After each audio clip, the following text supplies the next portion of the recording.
Hello, everyone.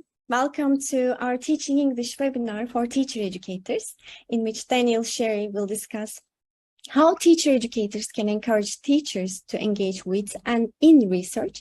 My name is Shirin Soyuz, and I'll be your moderator today. Thank you all so much for joining this live event. Before we start the session, as always, I'd like to share a number of quick housekeeping reminders with you. While waiting, please share with us in the Q&A where you are from.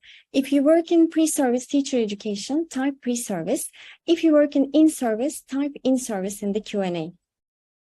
This session is being recorded, and a recording of the webinar will be available on Teaching English in the next couple of days. The link to the certificate will be provided in the thank you email that you'll receive tomorrow. Finally, you will have a chance to ask questions during the session. So we use the chat for announcements. Please use the Q&A to ask our presenter your questions, or if you have any comments, you can also write them in the Q&A. Let me introduce you to our guest today. Daniel Sherry is a senior lecturer in TESOL at the University of Malta. He holds a postgraduate degree in English, Applied Linguistics, and Business Administration, as well as a PhD in Education from the University of York. He is the author of many publications and co-edited several books, including Becoming Research Literate, Supporting Teacher Research in English Language Teaching, ELT Research in Action, Bringing Together Two Communities of Practice, and English for 21st Century Skills. So Daniel, over to you to launch today's session.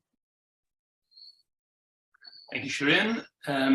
And thank you to the British Council for commissioning the how-to guide on which this particular webinar is based. I would also like to thank Transform ELT for coordinating the project, in particular to Alan Pulvernis for doing a great job helping me edit this particular volume. You have a link to the how-to guide in the registration webpage that you ultimately accessed in order to register for this particular webinar. Let me start by sharing my slides. When you registered for the webinar, you were also asked to complete a brief poll in which you were asked to mark a number of statements as either being true for you or else false. And when I looked at the result of this particular poll, I was interested to see that quite a number of individuals indicated that they don't do enough research. So as teacher educators, they are not doing research hands-on in their own context. But an equally impressive number also pointed out that they do help teachers to work, they work with, to either read and do research, to either read or do research. And in fact, when we look at the title of this particular webinar, we have to bear in mind that here we're looking primarily at how we can enable language teachers, the language teachers that we work with, to transform them into research-engaged professionals. And the word engaged there is particularly important because if we are helping these teachers to ultimately position themselves as individuals who are interested in what research can give them, then we are helping them in two very different ways. We're either helping them to engage with the research that they come across, and this research could actually be articles that they read in academic journals. It could also consist of talks or webinars that they attend, webinars or talks based on the research of someone else, someone conducted a study, and then they're sharing the results of their research with an audience. Sometimes when we go to conferences, big conferences even, attended by many teachers, there teachers can attend research-oriented talks that are delivered most often by an academic, but it could also be by a teacher researcher, and they are engaging with the research that that individual has conducted. And when they're engaging with that research, they are always asking themselves, how does this research resonate with me, with my context, and with my learners? So research engagement can consist of teachers' ability to read or to attend research-oriented talks. However, research engagement can also be taken a step further. In fact, some teachers can be enabled to develop the knowledge, the skills, and the beliefs necessary in order for them to do their own research. And when they do their own research, this is not like the kind of research that a person does as part of an MA or a PhD, that kind of formal research study that one does as part of their academic training. This is the research that an individual does because they want to learn something new about the learning and teaching context, the learners, and themselves as individuals. Now, as teacher educators, we're here ultimately to enable all language teachers, if they choose to become research engaged professionals, to either engage with research or else to engage in research. The how-to guide that I referred to earlier talks about both aspects of research engagement, and it provides suggestions and activities for how you, as teacher educators, can enable the teachers that you work with to help them position themselves as research engaged professionals, either by reading research, attending research talks, and learning from them in a systematic way, or else by also developing the skills necessary in order for them to do research in a systematic manner in their own classrooms. In my talk today, I will talk about both aspects, but I will try to merge them by means of three particular principles that we can draw from the how-to guide, which, as I mentioned, can be downloaded for free from the Teaching English website, and the link is available in the registration form. So let's look at the first principle. The first one talks about how we, as teacher educators, shouldn't just focus on equipping teachers with the knowledge and skills that they require in order for them to engage with research and to do research, but we also need to enable them to broaden the conception of research. Now, why is this important? Why is it, in a way, the starting point for the entire journey of an individual embarking on becoming a research-engaged professional? Well, it's because if we're working with teachers who have very limited conceptions of what research actually is, perhaps conceptions that they might have inherited from other teacher educators, that they might have developed as a result of meeting particular academics or learning about academic research and never becoming aware of how more democratic and inclusive research can be. Well, yes, broadening the conceptions of research that teachers have is crucial. And this leads us to a very basic question. What is research? Those of you who would like to contribute your own thoughts in response to this particular question, please feel free to use the Q&A box. I'll be happy to read your comments. Throughout this webinar, there are a number of activities where I'm going to ask you to ultimately share your thoughts, comments, or to provide an answer to a specific question. So please do so by writing in the Q&A box. So what is research? One individual here is saying research is searching for something. It's searching again. Yes, searching. The element of searching is very, very important. And as we'll see later, research isn't only the way university academics define it.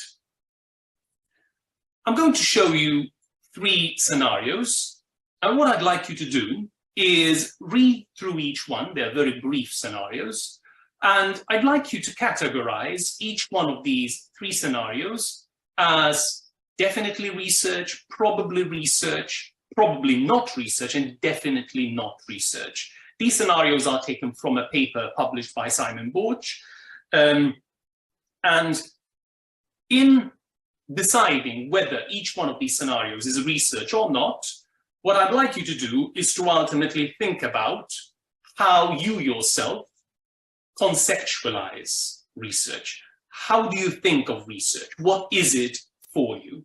That is the aim of the activity, trying to make us think about our own conception of research. So let's start with the first one. I'm going to give you a few seconds after each slide for you to be able to write a comment, if you'd like to, in the Q&A box. You could also reflect on each scenario and reply to this task or engage with this task by reflecting on it only. Let's look at the first one.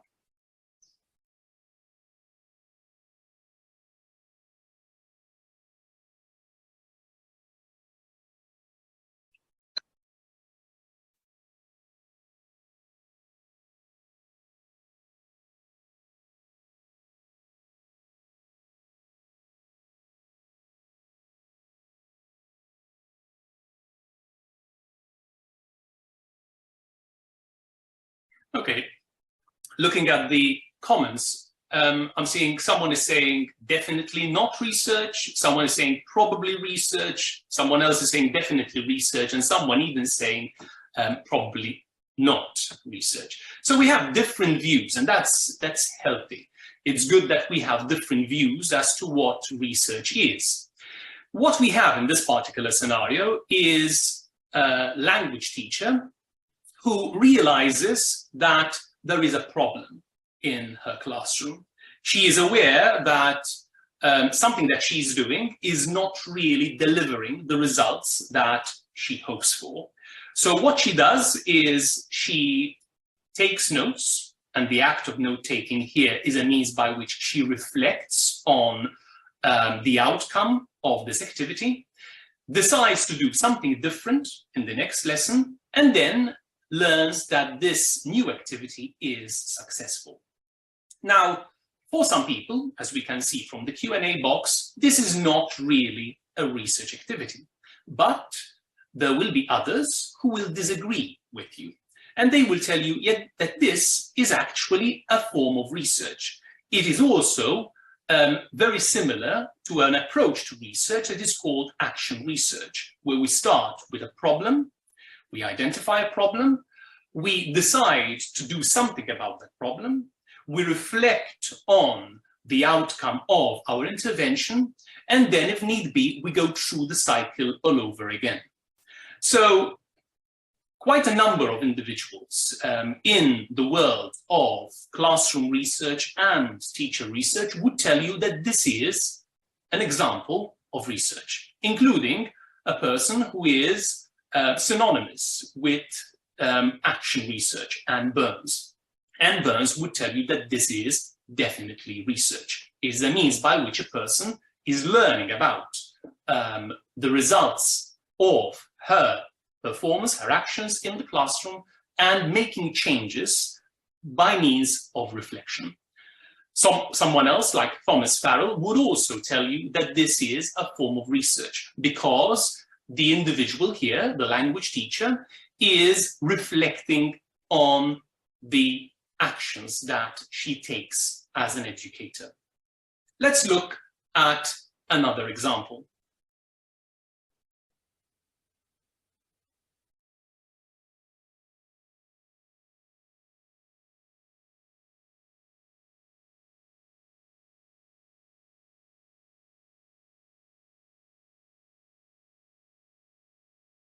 Once again, feel free to share what you think about this scenario. Is this definitely research, definitely not research. And also think about why. Why do you think that way? This is the most important part, the reason for which you would categorize this scenario as either being research or not. Once again, looking at your comments, I can see that there are different views on whether this scenario is research or not. And yes, that's important. It's important that we have these kind of different views. But what's also important is that you're able to justify why you have a particular position in relation to the scenario. So here we have a teacher who has learned about a new approach to teaching writing.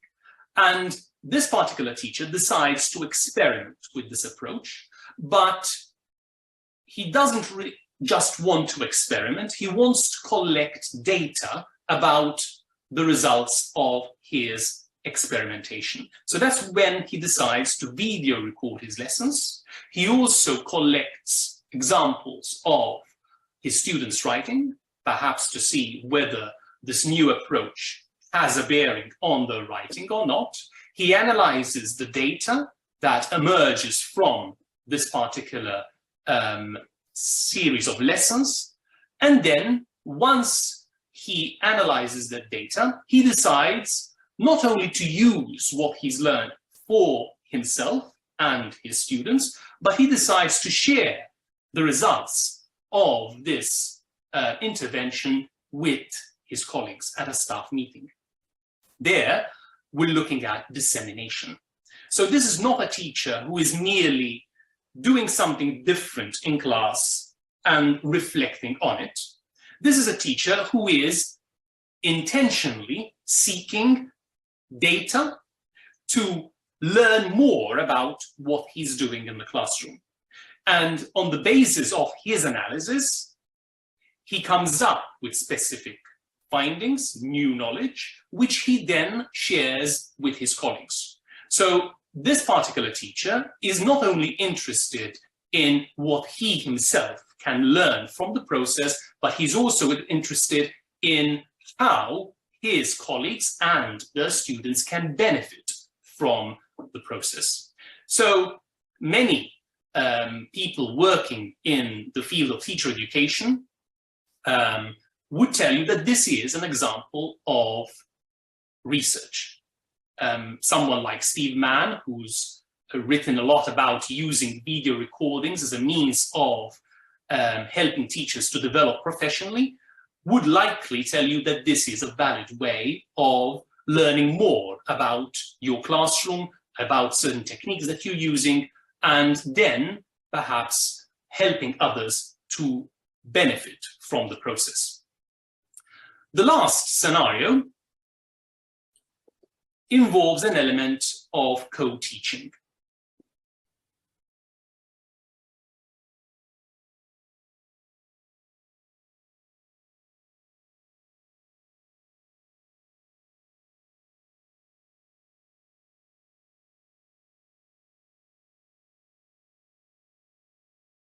Once again, think about whether this is research or not.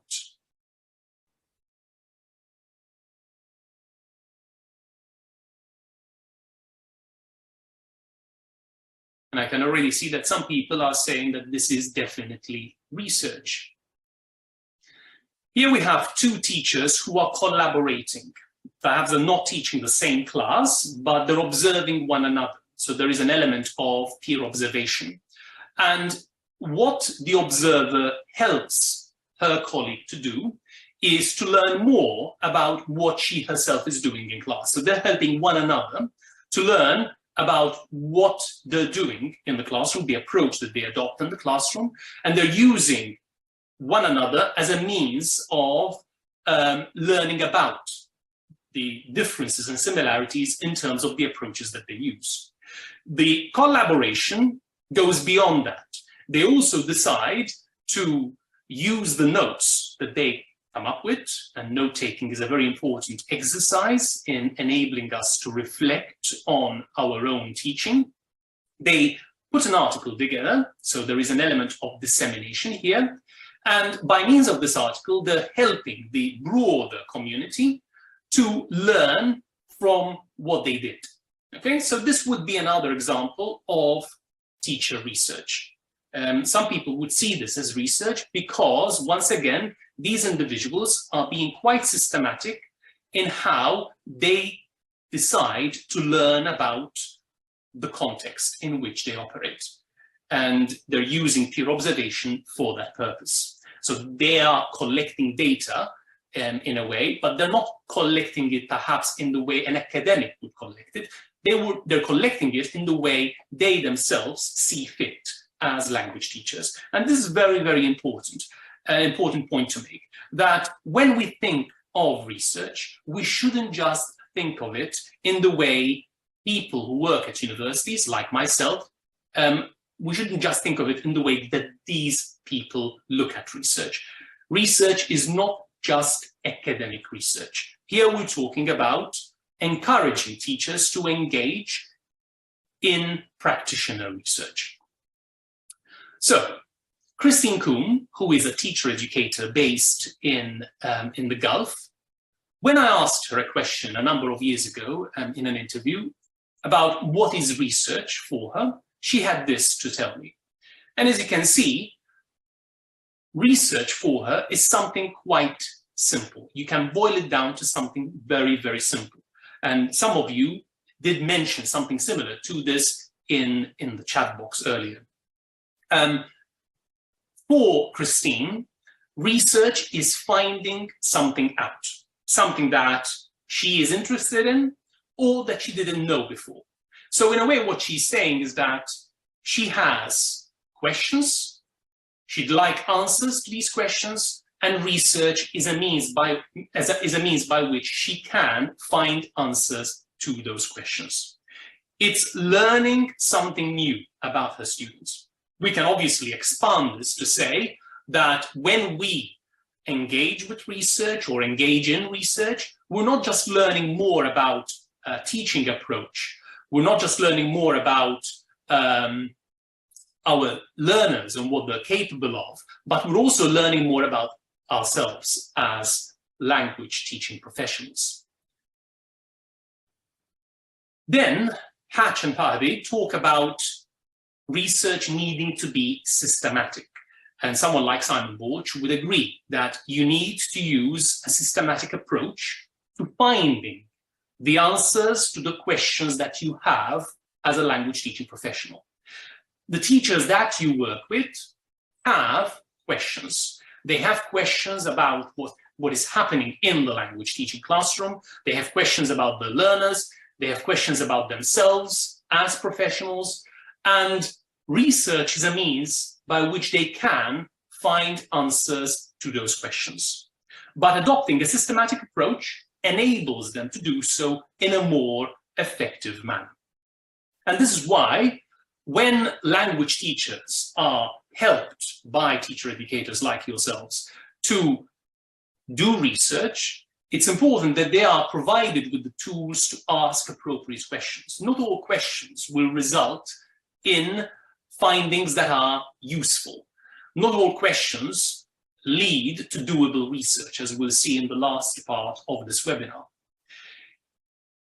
As educators, we also need to make sure that the teachers that we work with have a knowledge of how to employ research in a systematic manner.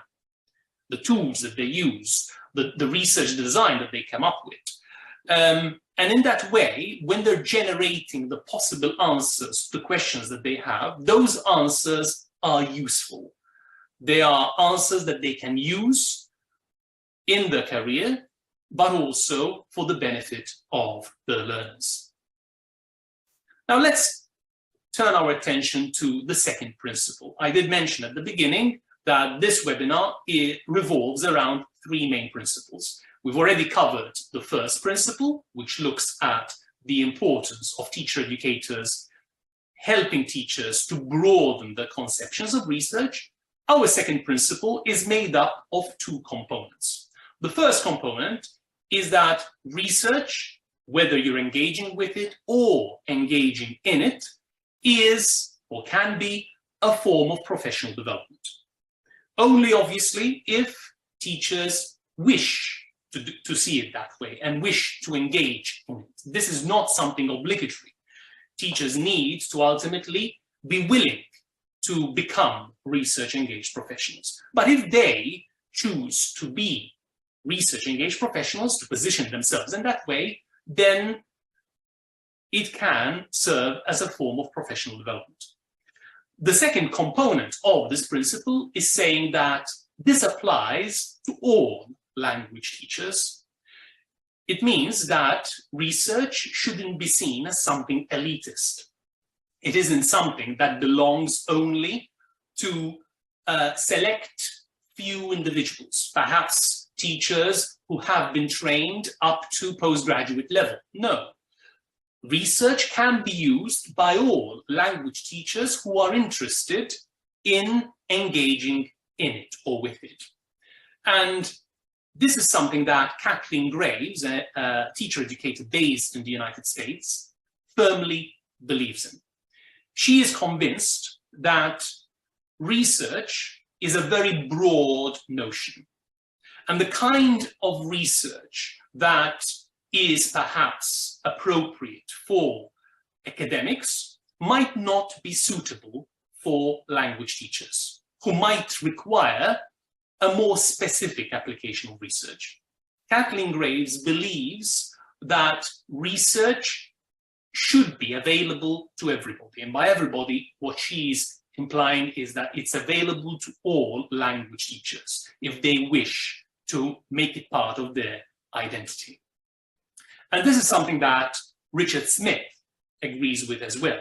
In fact, when he thinks of teacher research, he sees it as teacher-initiated research. That is, this is the research that is coming from the teacher himself or herself.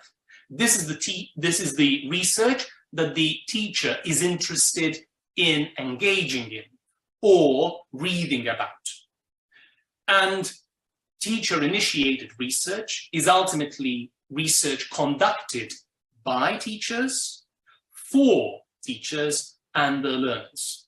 So the people who benefit from teacher-initiated research are ultimately the people in the classroom, the teachers and the learners themselves. Earlier, when I shared with you those scenarios, in two of them you could see examples of dissemination. That is, teachers doing a kind of research and then sharing the results of that research with their colleagues, whether in the staff room or else in the broader teaching community. This is the value of the kind of research that we're talking about in this webinar. And as educators, our role is not that of helping teachers to copy the academics, to mimic the academics, and to engage in the kind of research that the academics engage in. No, we have to broaden our own conception of research so that teachers can be encouraged to do research that is suitable for them.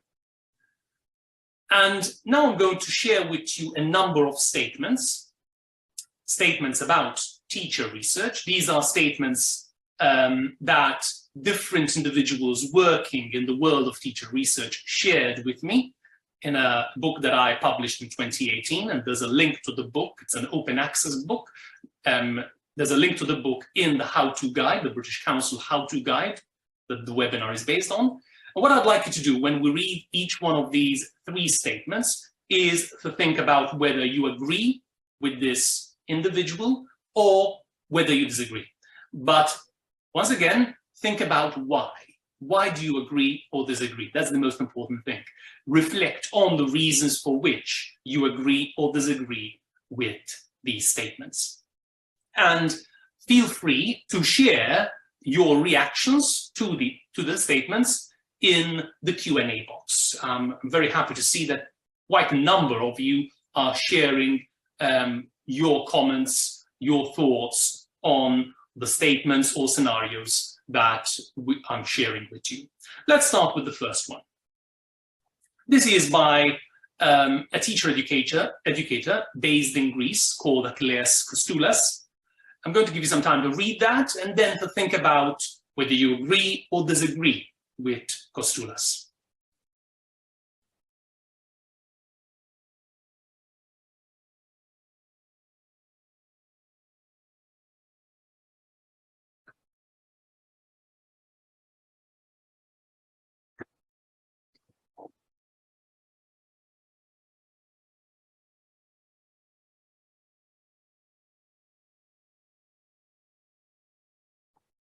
So think about whether you agree with him or not. Many of you are saying they fully agree. That's great. But feel free to disagree as well, and perhaps suggest the reason why you disagree. I'd be interested in seeing why you disagree as well.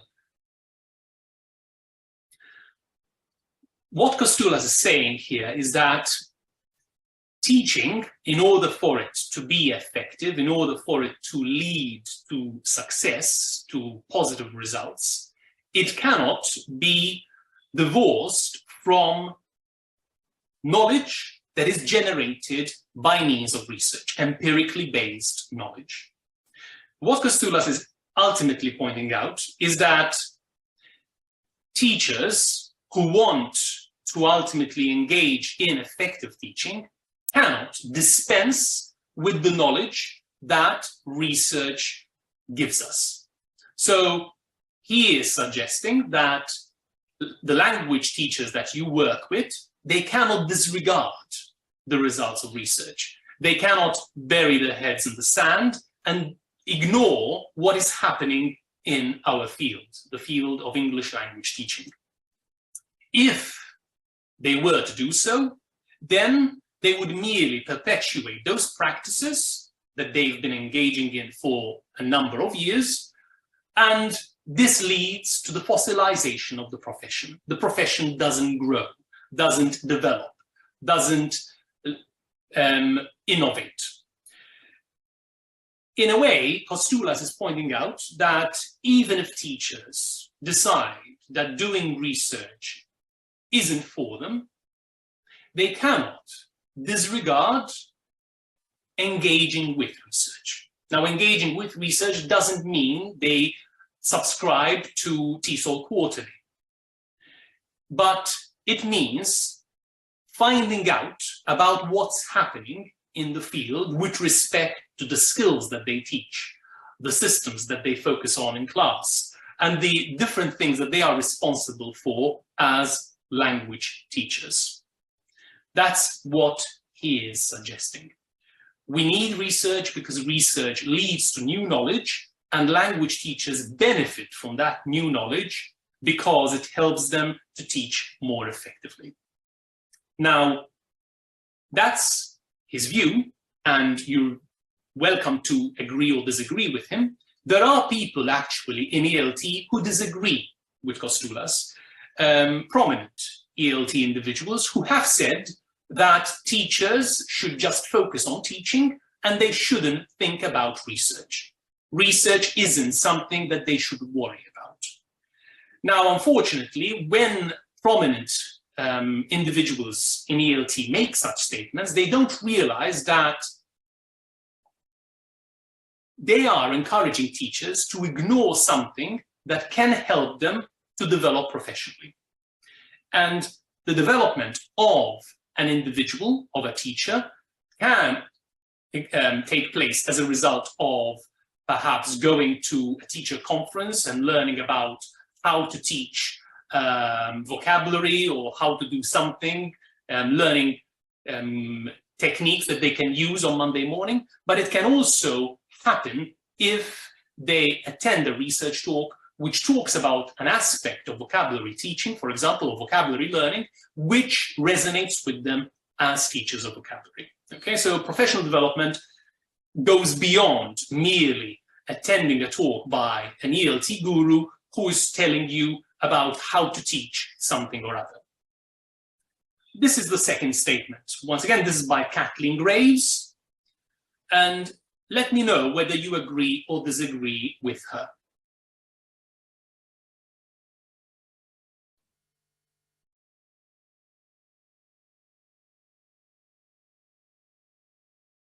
also suggest reasons for why you agree or disagree.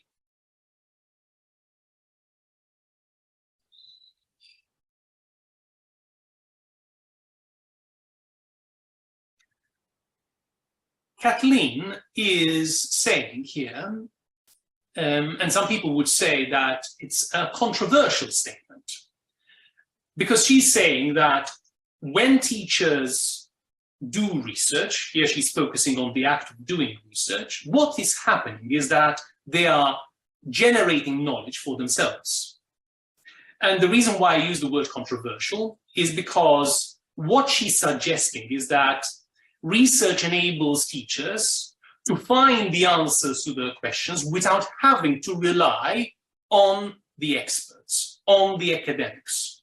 They can actually find the answers on their own without requiring the help of anyone else. And in a way, as teacher educators, if we enable teachers to do this, to generate knowledge for themselves, we are giving them the power, we're empowering them to find those answers without always needing someone else to tell them how things should be. So, in a way, the act of doing research is a form of professional learning. In fact, that's what she suggests. They become learners of what they're doing as well as the protagonists of it. Why? Because teacher research is about what is happening in your classroom, and you are one of the protagonists in the classroom. So teacher educators who help teachers to ultimately do this, to position themselves as professional learners and use teacher research as a means of finding answers to their questions, you are empowering teachers, empowering them to create knowledge for themselves, rather than rely on books, webinars, articles. It doesn't mean that those sources of information aren't important, aren't useful. Far from it. They are vital. But they shouldn't just be the only source of knowledge. Teachers can actually create knowledge on their own with the learners. Let's look at the last statement. This is by David Noonan.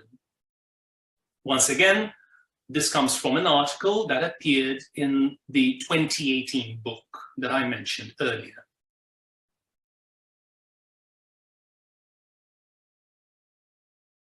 Do you agree with David or not? Here, David is using the first person pronoun. He is positioning himself as an educator who has used research as a means of finding out what's going on in the classroom. Notice how similar this is to what Christine Kuhn mentioned earlier. By means of research, David hopes to solve problems in the classroom.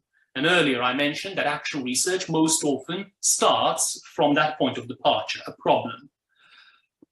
It helps him to teach more effectively and to achieve better outcomes for his students. And in a way, what he's suggesting is that research isn't something that we do because we want to develop professionally only. It goes beyond that. It also helps our students to achieve better outcomes. So when we help language teachers to do research, we aren't just empowering them, we aren't just equipping them with the knowledge and skills they require in order for them to find answers to the questions that they have, but we're also helping those teachers to create better opportunities for the learners. So those are the three statements that I wanted to share with you. Now we're going to devote some time to a Q&A. And Shirin is going to coordinate this part. I'm going to stop sharing. Thank you so much, Daniel, for the information, for the knowledge you have shared so far. We've got a lot of inspiration from you regarding how teacher educators can help teachers broaden their understanding of research, and also why research engagement can be or should be a form of our professional development. And now we are opening the floor for the first Q&A. So please share your questions. We've already had some questions and very nice comments. So, for example, regarding the description of what research is, Ibrahim describes it as art of digging, Mukhtar as real-time problem solving, Faiza systematic investigation, and Aygun a process of deepening knowledge and experience. So Babayo's comments was also about teaching and research being as partners in progress, and Marcela mentions research is an essential part of our work, beginning with asking ourselves how things are and how they can be. So it's about reflecting on what we do for ourselves. So really very nice comments. And one question we have from Rubina, should teachers, so as teacher educators, we are working with teachers, encouraging them to engage with research, but should teacher research always be with an expert or with like-minded professionals or teacher educators? Not necessarily. If we're working with language teachers who have no experience of doing research, no experience of reading research journals, for example, if they have no knowledge of how to go about the research process, then yes, mentoring would be very, very helpful. And in fact, those of you interested in this can read about reports whereby an experienced researcher, sometimes an academic or an experienced teacher researcher, works in collaboration with a novice teacher or a teacher who doesn't have a lot of knowledge about how to do research, and mentoring that individual, they enable that individual to ultimately benefit from the research process. But the expert shouldn't always be part of the process, because if you feel sufficiently confident about how to engage with the research process, how to actually do research in your classroom, if you know what you're doing, then you don't need the expert's help. You don't need to be mentored by anyone. Seek mentorship if you feel if you don't feel so confident about what you're doing, if you'd like to benefit from their advice, from their feedback, then yes, mentorship works quite well in those situations. But if you know what you're doing, then you don't need to rope in anyone to help you with the research process. You could rely on your colleagues, so you could collaborate with a colleague to do research. And as Anna Maria Pinter shows us in a book that she produced for the British Council, you could ultimately rely on your students, your pupils, as your co-researchers. Mm-hmm. Thank you, Daniel. Also, you mentioned the steps in your how-to guides. So for teacher educators about how to start, and you can find background information and findings and training activities also for teacher educators in this how-to guides, and the steps that you can take and the procedures. So one more question from Maha. Do you think that teachers need training to handle the essentials of scientific methods, or that's specific to academic researchers? As I mentioned, research, the way I look at research and the way the people that I've quoted during this webinar look at research is quite broader than merely seeing it as the scientific method adopted by academics, okay? If you feel as an educator that it is beneficial for your language teachers to learn about that, then yes, provide them with training. But in doing so, make sure that you don't limit the conception of what is research and what's not research. Don't limit the conception. Try to broaden it as much as possible so that they don't feel that their efforts in doing research have to fit certain definite and narrow parameters. That would be my advice. Mm-hmm. You also mentioned this in the guide, saying that research is actually more inclusive, and it's similar to what teachers and teacher educators are already doing in the classroom. So in the next part, you will continue with more practical tips, right, about the next stages of helping teachers conducting research. So please keep writing your questions, colleagues, in the Q&A. So we'll deal with the questions again at the end of the session. So thank you so much once again, Daniel. Thank you. So now in the last part of this webinar, we're going to focus on the third principle that we can draw from the how-to guide. And this final principle talks about how, as teacher educators, we need to focus on more than just skills. When we are helping teachers to position themselves as research-engaged professionals, it's important that we don't merely focus on how do I write surveys? How do I conduct interviews? It goes beyond technical knowledge. When we are enabling teachers to engage with research, to engage in research, we are providing them with what we call research literacy. And research literacy isn't only about skills. It's also about knowledge, the knowledge they need to possess in order for them to use research proficiently.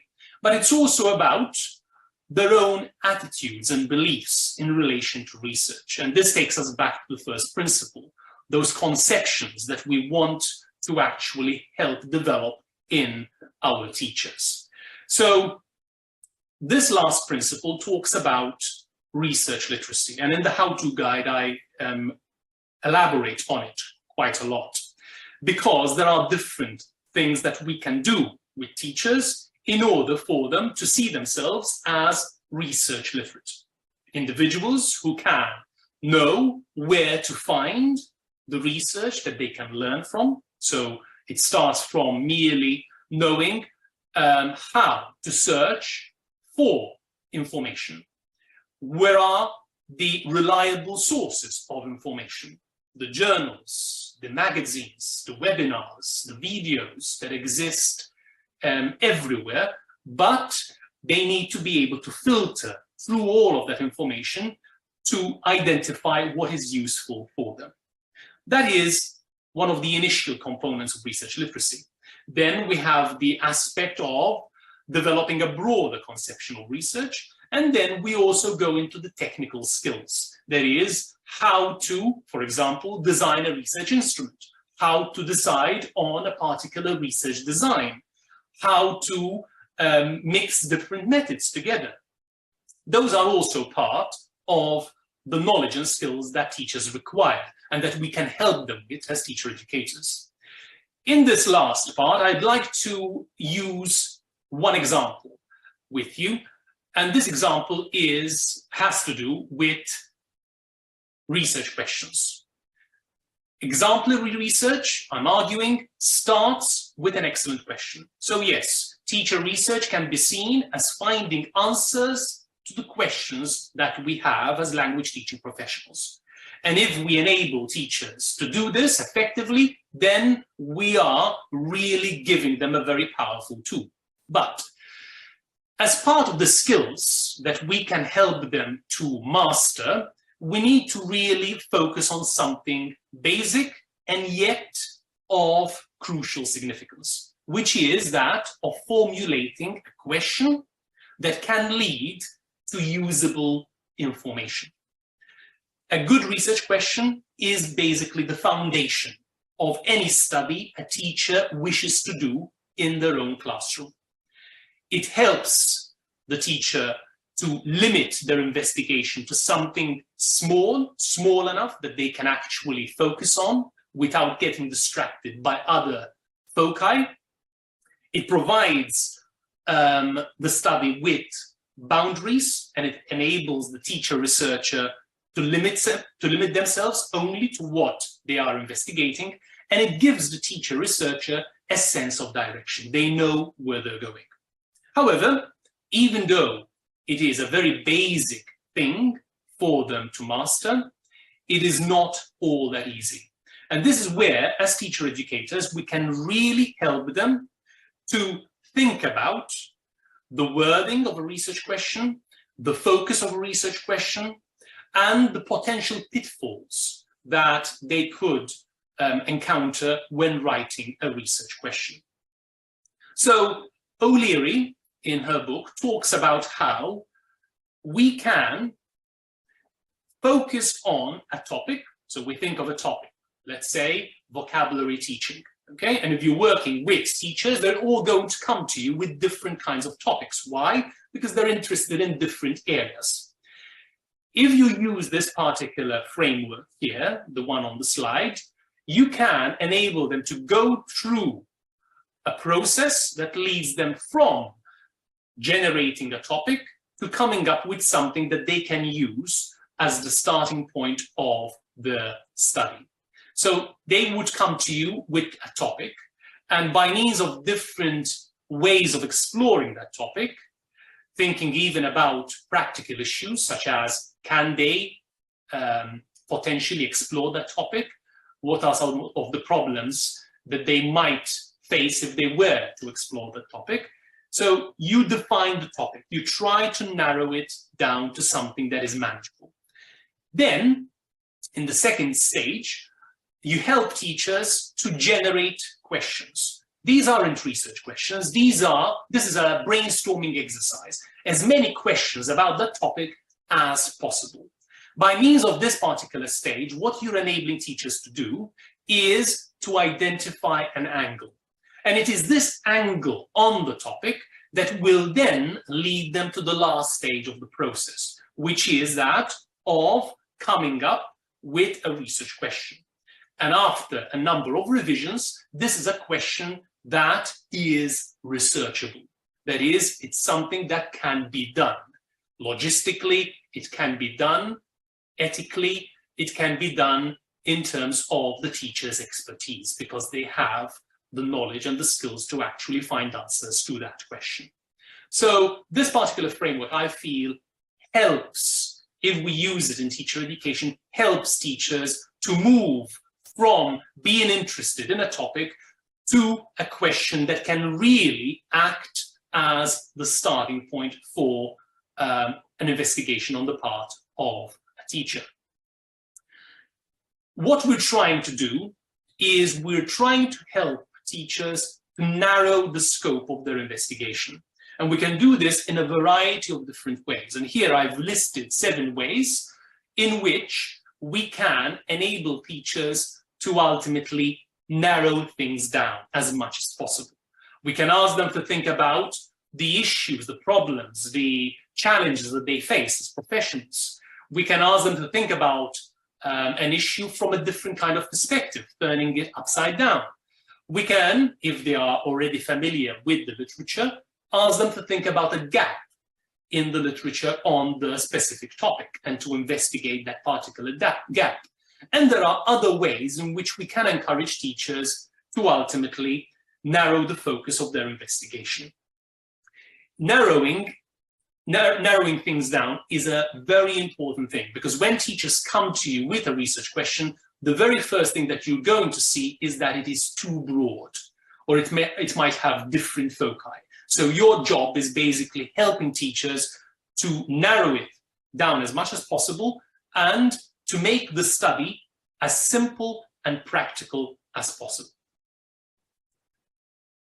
The questions that the teachers ultimately come up with have to be questions that can be answered through the research process. They are not questions that don't have an answer. They have to lead to a process that will generate an answer. Otherwise, it is not a useful question. They have to be doable. That is, the teacher has the time for this, they have knowledge of how to do this, they have the resources available, they have the permission to ultimately answer that research question. Okay, so we're helping them to come up with questions that they can use in the classroom, and that they have the permission, the expertise, the time for them to answer that question. And formulating an effective research question entails making sure that the teachers are coming up with a question that is worth answering, worth investigating. If they come up with 2 research questions rather than 1, the 2 questions need to be connected to one another in a meaningful manner. And most often it's perfectly fine to have two questions, but the questions have to be connected, and we have to make sure that the teachers we're working with have established such a connection. We also have to encourage them to think a lot about the language that they're using, avoiding loaded terms, not making assumptions. Sometimes teachers have assumptions about the way things work in the classroom and they haven't really reflected on them. And that's where we come in with feedback and enable them to avoid such assumptions, as well as to make sure that the focus is sufficiently narrow. The wording is unambiguous, and everyone has to be able to understand the question. And we also encourage them to avoid binary questions. Binary questions are yes or no questions, okay? A good research question isn't a question that can be merely answered by a yes or a no. So we avoid binary questions altogether. And it is also suggested that rather than phrasing the question by means of a why, you always start with a what, a how question before proceeding to the why. So using the what and the how in a research question is perhaps more valuable than merely asking why. Why comes later. Now, as a final activity, what I'd like us to do is to think of this question here. And what I'd like you to do very quickly, because we're running out of time, is to tell me what's wrong with it. Feel free to suggest what you think is wrong with this question. There are a number of things that are wrong with it, but I'd like to know what you think. Okay, it's a binary question, good. Which languages, okay? We're talking about which girls, which boys, it's too broad. Yes, all of these are perfectly good suggestions. And in fact, these are the reasons why this isn't a good research question. So if a teacher comes to you with such a question, you know that these are some of the things you can point out to them. This is way too broad. We don't know which population we're talking about. We don't know which boys at what age, which girls at what age, at what proficiency level. We don't know which skill area of English we're focusing on, and it's also a binary question. So here, what we're trying to help teachers do is to ultimately look at the way the question is being formulated and decide on how the wording could potentially be problematic. So the main things that I'd like you to take away from this particular webinar are that as teacher educators, we have a duty and a responsibility to broaden language teachers' conception of research. We need to make sure that they see research as an inclusive activity that includes all of them if they're willing to engage in it and with it. It's also a valid form of professional development for all teachers. It is not an elitist activity. And ultimately, as teacher educators, we need to help language teachers to develop their attitudes, their beliefs, their knowledge, and their skills when it comes to being research-engaged professions. I thank you all so much for your attention. And if we have time, I can take a few more questions. Thank you so much once again, Daniel, and thank you our participants for your questions, for the great questions that you shared. We hope you picked up some useful and practical guidance and tips to encourage teachers to become more research engaged. And actually, many of your questions are already answered in the how-to guide. So we would like to encourage you to download the guide, and it includes the answers and also some training activities for teacher educators if they want to encourage the teachers that they work with. So I'd like to ask a question that covers, because this is a very broad area, so it's really hard to go into detail. So how can we cultivate research culture for teachers who don't have any knowledge on how to do research? Okay, by a research culture, we're talking about an institution, and for example, you are in a position of authority or power within that institution, and you'd like to cultivate such a research culture, first and foremost, you have the power to acknowledge that teachers can do research. And this is an essential part of the whole process. If you don't see teachers as being capable of doing research, of being capable of engaging with research, then there is no hope of such a culture developing.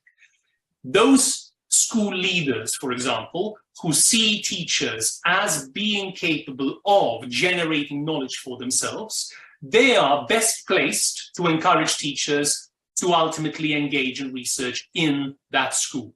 So it starts from the people who are in a position of authority, whether they are school leaders, teacher educators. The way we look at teachers and whether we trust them to be able to do research or not matters. If we trust them as being capable of being research engaged professionals, we're already giving them the means by which they can start searching for the answers to their questions. So this is the starting point. Thank you so much, Daniel. So would you like to answer one more question? So maybe we can answer one more, right? So Elizabeth was asking, so about teachers' self-efficacy. Teachers think, you also mentioned that research is employed by academic researchers. It means examining large data. So it's about their misconceptions. How are teachers who don't have adequate knowledge of research measure their outcome? Could you suggest ways for teachers? Could you suggest ways teachers can be made to feel more confident in researching? Okay, so if it's a question of building confidence, and I do talk about this in the how-to guide, it's about starting with the small steps, helping them, first of all, to realize that what they're doing as educators when they are engaging in a variety of tasks, whether it's giving homework, thinking about student progress, thinking about the outcome of classroom activities, they are already engaging in activities that are running in parallel to research. So it's already a means by which you can boost their confidence as educators, because they start to realize that what they're doing in the classroom can ultimately be exploited for the benefit of generating knowledge. Research is not this alien activity, an activity which is completely different from what teachers do. No, many of the things that teachers are already doing in the classroom can be used with a bit of tweaking, with a bit of systematicity, can be used to generate knowledge. Generate knowledge meaning to use research for the purpose of answering those questions that teachers have. And that is a big way of boosting teachers' confidence, because they start to see themselves as capable of doing this. It's not something that only academics are capable of doing. Yes, and it's transformational. So in that respect, having practice and awareness would really help. And in your description, in the how-to guides also, you mentioned the procedures that teachers and teacher educators might go through in order to engage in research. So once again, you can find the guides in the chat, and also we'll share the link with you. So thank you so much, Daniel. We hope you will join us again in the future, so we may have more activities in the future about research. So colleagues, please sign up for our newsletter so you can follow our updates about our future activities about research in particular. So also in the chat, you will have a link to our new CPD framework and a self-assessment tool for teacher educators. You can find their links in the chat. As I mentioned before, the recording of the webinar and the slides will be available on Teaching English in the next couple of days. A link to the certificate will be provided in the thank you email that you'll receive tomorrow. And please share your feedback with us. And don't forget to subscribe to our monthly newsletter for teacher educators. And finally, register for our next webinar, which is on 4th of October at 10 UK time on helping teachers access the online environment. So we very much hope to see you all again in our future sessions. And until then, have a great day and goodbye.